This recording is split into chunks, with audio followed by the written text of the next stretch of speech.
Hello everyone, and welcome to the first in a regular series of videos recapping what's been going on in and around the Division 2 over the past few weeks.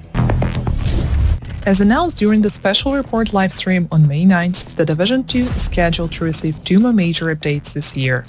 Both Season 10 and Season 11 will continue to develop the story through introducing new manhunt targets. We plan to add 3 new countdown difficulty options, which will become available to you with the title update 16 PTS this August.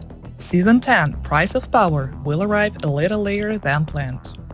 We are targeting September 13th, following standard maintenance. We're also looking at tweaking the countdown experience beyond the difficulty options listed above. More information on that to follow very soon. Season 10 will also bring legendary difficulty to the 2 remaining strongholds, namely Tidal Basin and Manin National Zoo. Additionally, we will continue to support the game with new apparel events and updates focused on game health. And that new PvE game mode, unfortunately, we'll have to wait a little bit longer for a grand reveal. You have probably noticed that the Spec Revamp is not included in neither of the remaining Year 4 seasons.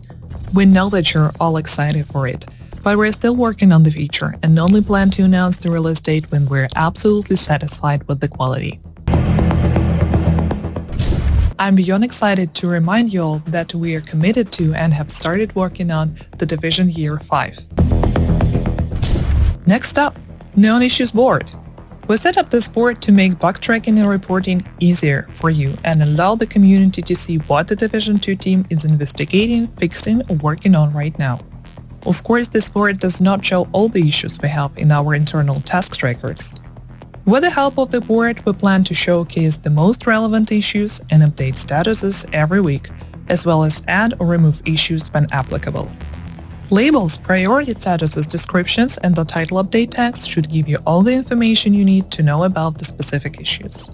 We want to commit to being transparent with our players and also save you some time browsing through forums to find out if the issue you want to report has been submitted earlier. You will find the explanation for all listed categories in the Information Center menu. Also, if you do not see the issue you want to report pinned to the board, feel free to report it through Ubisoft Help.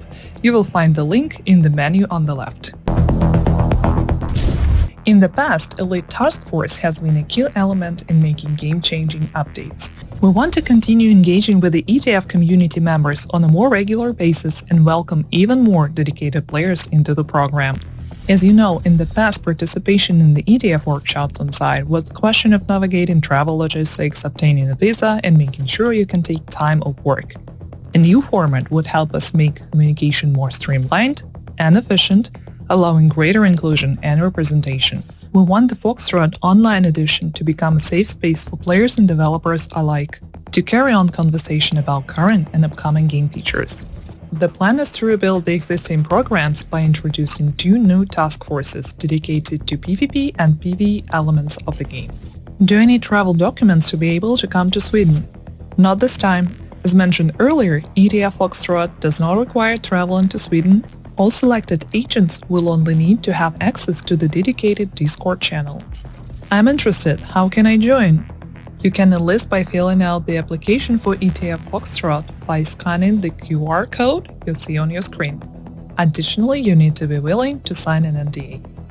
Is it possible to enroll in both PvP and PvE task forces? Yes, you can apply to all listed panels if you are sure you'll have enough time for both.